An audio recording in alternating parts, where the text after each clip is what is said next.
Hello students, आपने question को अच्छे से रीड कर लिया होगा, बट मैं भी आपको क्वेश्चन एक बार फिर से एक्सप्लेन कर देता हूं। बच्चों, यहाँ पे हमें एक स्मूथ हॉरिजॉन्टल टेबल दे रखी है और जिसके एक एंड पे एक वर्टिकल वॉल जो है वो बनी हुई है। अब हमें यहाँ पे इस क्वेश्चन में दे रखा है कि जैसे ही इस स्मूथ हॉरिजॉन्टल टेबल पे एक ब्लॉक को रखा जाता है जिसका मास m हो और इसके पास में इसके पास में पॉजिटिव चार्ज जो है वो q हो, और इसकी जो डिस्टेंस दे रखी है ब्लॉक की वो वर्टिकल वॉल से स्मॉल d यहाँ पे दे रखी है। और बच्चों, हमें ये बताया जाता है कि जैसे ही राइट डायरेक्शन में, राइटवर्ड्स डायरेक्शन में एक यूनिफॉर्म इलेक्ट्रिक फील्ड E को स्विच ऑन किया जाता है तो उसके बाद बट नेचुरल है कि पॉजिटिवली चार्ज ब्लॉक जो है इलेक्ट्रिक फील्ड की डायरेक्शन में एक फोर्स को एक्सपीरियंस करेगा।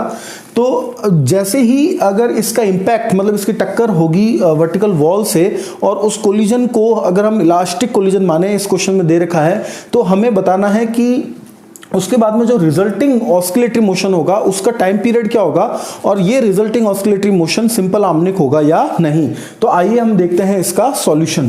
तो सबसे पहले बच्चों, आपको पता है, देखिए हमें time period of the oscillation हमें यहाँ पे निकालना है। पहली बात आप ये देखिए ऑस्किलेट करेगा या नहीं। जैसे ही इलेक्ट्रिक फील्ड को E को स्विच ऑन किया जाएगा, पॉजिटिव चार्ज होने के कारण ये वर्टिकल वॉल की तरफ बढ़ेगा और उससे टकराने के बाद ये वापस रिबाउंड होगा, तो मतलब यहाँ पे ऑस्किलेटरी मोशन करेगा।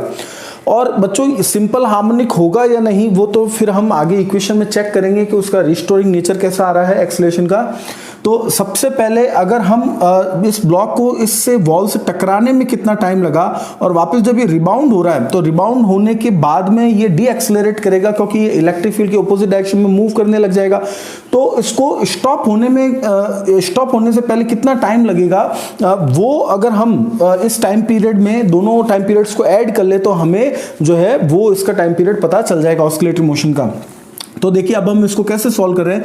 सबसे पहले हम निकालते हैं यहाँ पे एक्सीलरेशन ऑफ ब्लॉक। ओके, तो ब्लॉक का एक्सीलरेशन देखिए यहाँ पे कितना होगा। एक्सीलरेशन होता है फोर्स अपॉन मास, तो हम यहाँ पे इसको लिख लेते हैं QE अपॉन M। ओके, अब ब्लॉक को कितना टाइम लगेगा यहाँ पे वॉल से टकराने में, तो time taken by block to strike the wall, या वॉल तक पहुंचने में कितना टाइम लगेगा। तो वो टाइम हम कैसे निकालें, हम सेकंड इक्वेशन ऑफ मोशन को यूज कर लेते हैं यहाँ पे, ut plus half AT square. तो जो डिस्प्लेसमेंट है स्टूडेंट्स वो यहाँ पे d हो जाएगा। इनिशियल वेलोसिटी हमें ब्लॉक की 0 दे रखी है, इनिशियल कंडीशन वो रेस्ट पर है, तो ये हो जाएगा हाफ a की जगह हम लिख रहे हैं यहाँ पे, एक्सेलरेशन की जगह लिख रहे हैं QE/m और इनटू में t स्क्वायर। तो आप बहुत इजीली जो है यहाँ से टाइम पीरियड की वैल्यू को जो है वो फाइंड आउट कर सकते हैं। आपके पास वैल्यू कितनी आ जाएगी, that will be root of 2dm upon Q of E।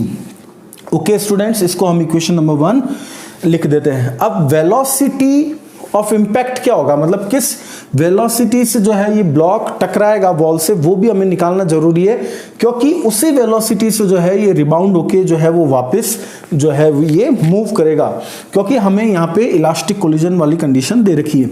तो बच्चों अब देखिए, अब हम यहाँ पे निकाल लेते हैं पहले वेलोसिटी ऑफ इंपैक्ट।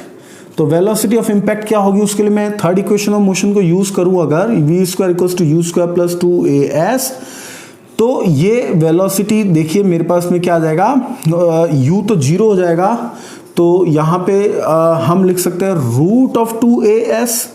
ओके, और s की जगह, डिस्प्लेसमेंट की जगह मैंने यहाँ पे d लिख दिया, ये हो जाएगी velocity of impact. Okay students, तो अब देखिए इसको मैंने इक्वेशन नंबर 2 लिख दिया। अब हम देखते हैं कि जब ये ब्लॉक रिबाउंड हो जाएगा तो ये वापस इसको जो है रेस्ट में आने में कितना टाइम लगेगा, तो हम इसको इस टाइम पीरियड को निकालते हैं। देखिए, after the block rebounds, time taken by block before it comes to rest। तो रेस्ट में आने से पहले इसको कितना टाइम लगेगा देखिए, तो उसको निकालने के लिए हम क्या कर रहे हैं, फाइनल वेलोसिटी इसकी 0 हो जाएगी। पहले हम इक्वेशन लिख देते हैं यहाँ पे डी एक्सेलरेशन होगा, इसलिए मैंने माइनस ए लिखा, तो v फाइनल वेलोसिटी इसकी 0 हो गई। अब यहाँ पे जो u होगी इसकी, ये वही वेलोसिटी, इनिशियल वेलोसिटी वही होगी जो इसकी वेलोसिटी ऑफ इम्पैक्ट होगी, तो वो हो जाएगी यहाँ पे कितना, √2ad। तो यहाँ पे हमने लिख दिया √2ad माइनस a की वैल्यू भी है आपके पास में, दैट इज QE/m, और यहाँ पे आ जाएगा t। तो अब देखिए इससे आपके पास टाइम पीरियड आप आसानी से कैलकुलेट कर सकते हैं। इसको हम उधर लेके जाएं तो टाइम पीरियड की वैल्यू हमारे पास में आ जाएगी √2 ऑफ a की वैल्यू क्या है हमारे पास में, QE/m, ओके, इनटू में d, और इसको हमें डिवाइड करना है किससे, QE/m से। ओके स्टूडेंट्स, तो देखिए जब आप इसको डिवाइड करेंगे तो आपके पास ये सेम वैल्यू आपको यहाँ पे मिलेगी, that will be twice of dm/QE। Okay बच्चों, तो अब हम, ये वो टाइम पीरियड है जो ब्लॉक को लगा वॉल तक पहुंचने में, और ये वो टाइम पीरियड है जब ब्लॉक वॉल से टकराकर जो है वापस उसको स्टॉप होने में कितना टाइम लगा। अगर हम इन दोनों टाइम पीरियड्स को ऐड कर दें तो हमें रिजल्टिंग ऑस्किलेटरी मोशन का टाइम पीरियड पता चल जाएगा। तो हम इसको यहाँ पे रफ कर देते हैं अब। तो देखिए, तो टाइम पीरियड ऑफ रिजल्टिंग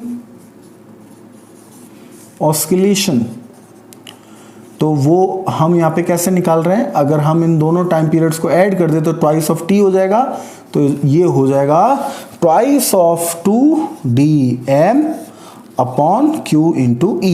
तो बच्चों ये एक आंसर जो है वो हमने यहाँ पे निकाल लिया है, रिजल्टिंग ऑस्किलेशन का टाइम पीरियड। अब हमसे यहाँ पे ये भी पूछा जा रहा है कि ये resulting oscillation SHM simple harmonic motion होगा या नहीं। तो बच्चों यहाँ पे आप देख सकते हैं कि यहाँ पे जो एक्सेलरेशन है, it is not directly proportional to the displacement of the particle, मतलब डिस्प्लेसमेंट ऑफ द ब्लॉक। तो मतलब यहाँ पे एक्सेलरेशन का जो रिस्टोरिंग नेचर नहीं है, इस वजह से हम ये कह सकते हैं कि ये पार्टिकल SHM नहीं करेगा। ठीक है, तो ये हमने इस क्वेश्चन को अच्छे से समझ लिया है।